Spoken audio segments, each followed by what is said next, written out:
देश से प्रदेश तक। जब हमारे प्रदेश की वन संपदा भौगोलिक एरिया में 31% के आसपास है और हम तो और सौभाग्यशाली, हमारे यहाँ वन संपदा, वनों का अंदर का और वनों का वातावरण और वनों की पहचान यशस्वी प्रधानमंत्री के नेतृत्व में पूरे देश से हटकर एशिया में पुनर्स्थापित होने लगी। हमारी वन्य जीव परंपरा में हमारे जंगल के आभूषण, जिनके कारण से जंगल की शोभा होती है, वो सभी प्रकार के बाघ, तेंदुआ और अब तो चीता भी, और तेंदुआ और बाघ में तो हम देश में नंबर 1 पे हैं। हमारा ये सौभाग्य। और चीता का तो ये एक तरह से पुनर्जीवन का नया प्रोजेक्ट आया है, जो एशिया से वन्य जीव चीता करके गायब हो गए, उसको पूरे देश में पुनर्स्थापन करने के लिए विस्थापित को स्थापित करने में मध्य प्रदेश की जो भूमिका देखी गई, मैं वन विभाग को बधाई देना चाहूंगा। आपके कुशल नेतृत्वकर्ता व्यवस्थाओं के अंतर्गत ये अंतर प्रयोग किया है और उस प्रयोग के परिणाम भी आ रहे हैं। धीरे धीरे करके हमारे नए नए मेहमान आते जा रहे हैं और आने वाले मेहमान ऐसा लग रहा है कि वो हमारी मूल जड़ों से जुड़ते जा रहे हैं। मुझे इस बात की प्रसन्नता है। आज यहाँ पर जब वन्य जीव की बात हो रही है तो वन्य आधारित जीवन के साथ जीने वाले, एक तरह से ये भी वन देवता के नाते से हमारे वन्य जीव के साथ जीने वाले हमारे ग्रामीण बंधु वर्ग, जिन आदिवासी भाई बहनों के माध्यम से सच्चे अर्थों में मैं महामहिम अभी 2 दिन पहले अलीराजपुर के जंगल में से होते हुए कार्यक्रम में गया। मुझे वहां बहुत अच्छी जानकारी दी।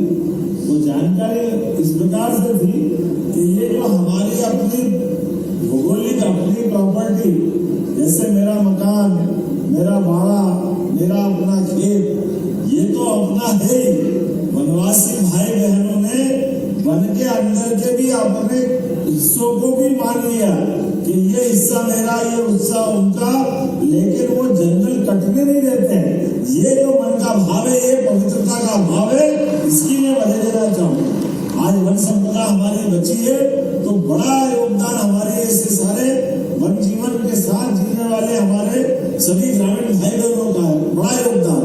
और उससे बड़ी बात, हमारे यहाँ तो कोविड के काल के बाद अब ये बात एहसास हुआ कि वन जीव के साथ वन संपदा के अंदर जीवन अमृत छिपा हुआ है। जीवन के लिए जो जरूरी दवाइयां हैं, वो हमारे वन संपदा की जो दवाइयां हैं, जिसको आयुर्वेद के माध्यम से अब इस मेले का शुभारंभ भी भगवान धन्वंतरी के माध्यम से जो किया गया।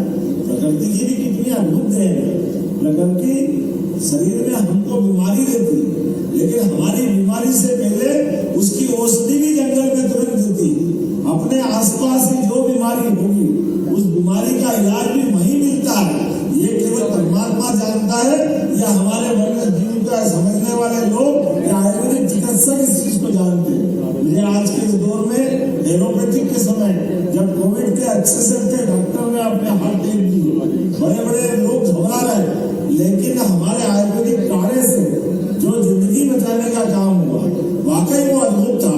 आयुर्वेद की देन दुनिया को बहुत अलग प्रकार से यशस्वी प्रधानमंत्री ने हमारी चिकित्सा पद्धति में भी आयुष डिपार्टमेंट के माध्यम से जो एलोपैथिक, आयुर्वेदिक और विभिन्न प्रकार की भारतीय और अन्य प्रकार की चिकित्सा पद्धतियों को जोड़ने का प्रयास किया है। इसी के कारण से आज कभी को सोच सकता था, पतंजलि की अपनी चिकित्सा विधि, संहिता के आधार पर चलने वाली पद्धति, ये सभी प्रकार के अलग अलग प्रकार की औषधियों के बड़े बड़े निर्माण के केंद्र भी बने और बड़ी संभावना बनी भविष्य की चिकित्सा एक केंद्र के नाते से। और आज के इस अवसर पर मैं जब अपनी बात कर रहा हूँ तो एक बात और जोड़ना चाहूंगा। हमारी सरकार के भी 1 वर्ष होने पर आज यशस्वी प्रधानमंत्री के माध्यम से राजस्थान की